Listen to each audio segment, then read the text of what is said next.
Hello and welcome back to my channel. It's time for another book review, and today we're going to be looking at this little known gem called Of Fire and Stars by Audrey Colthurst. I got this again in another OwlCrate. I'm trying to catch you up on all of my OwlCrate reads as fast as I can. I know that I've been a little bit lacking with book reviews, but hopefully I'm on the catch up now. This is an absolute fantastic book. Let's get into it.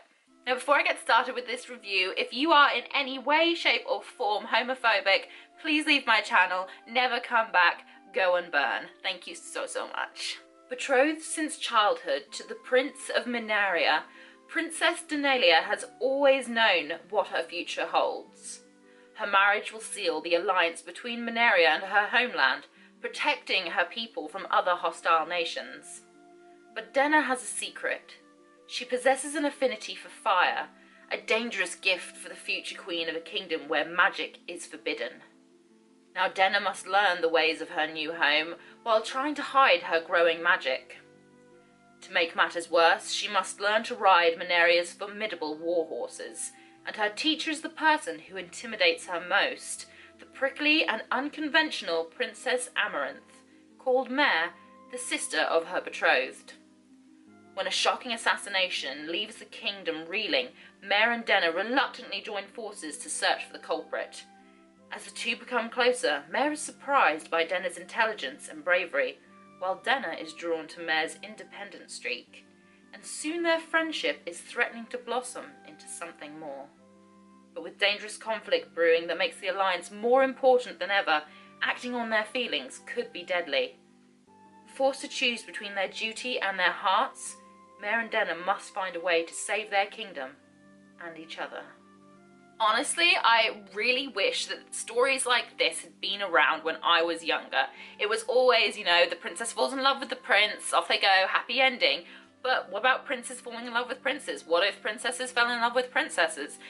Like, is it that bad? I couldn't fathom it as a child that it would be a bad idea. Why couldn't she just run off with her maid friend or something? I don't know. It was just one of those things that, you know, was never around when I was younger, and I would have loved a fairy tale like this. Hopefully I pronounced the names right. I probably haven't. I'm probably terrible at it, but the story itself is just so beautiful. The story is written in alternating views, so one chapter will be from one person's perspective and the other chapter the others, and so on and so forth.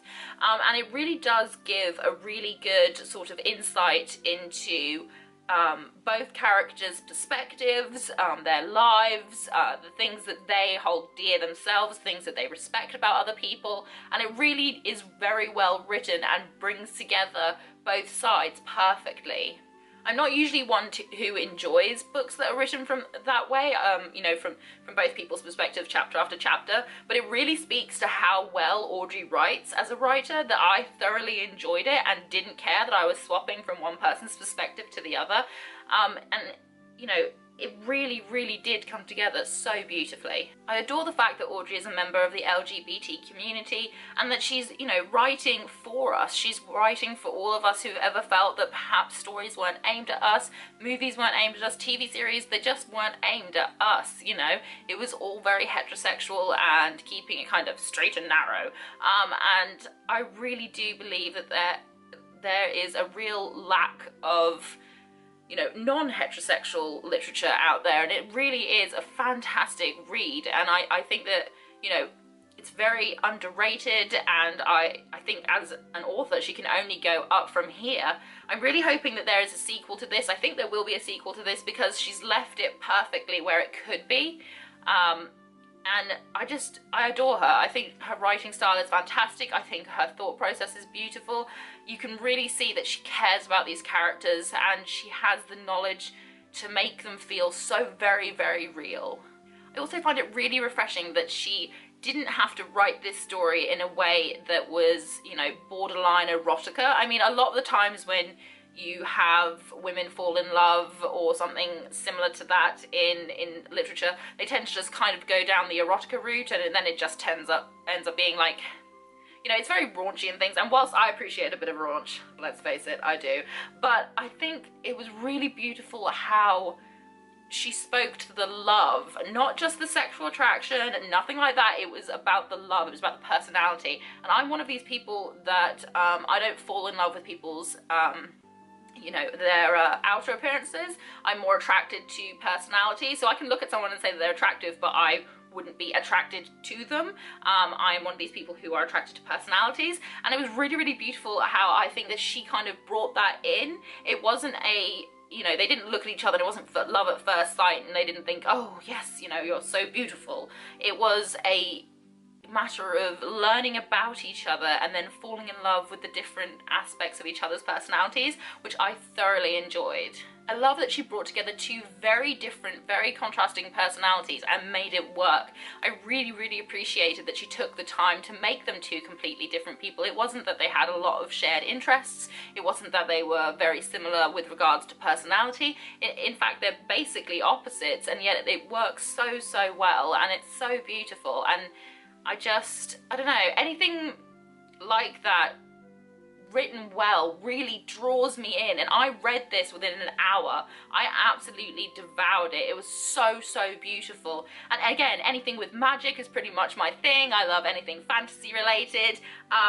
But you know, I really did love the personalities and their interactions and the quips and the wittiness, and you know, the kind of, you know, I don't know, forbidden love thing.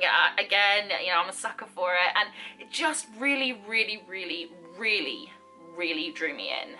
So if you love magic, mystery, murder, and a really good old love story, then I would highly recommend this book for you. I rate Of Fire and Stars a 10 out of 10. It is everything the market's been missing recently, I feel, or at least that I have read recently. You know, it is just so beautiful. You know, it's got the completely different aspects of love, and it's also got everything else I adore. It's magic, it's mystery, it's badass girls going off and, you know, owning shit. It is just amazing. I really hope that you enjoyed this video. If you did, please give it a thumbs up, say hi in the comments section, and if you really want to, hit that subscribe button, but make sure you also hit the notification button, otherwise you won't be notified when I upload. Whatever you're doing for the rest of this week, I hope you have a fantastic week ahead of you, and I hope that I'll see you very, very soon. Bye!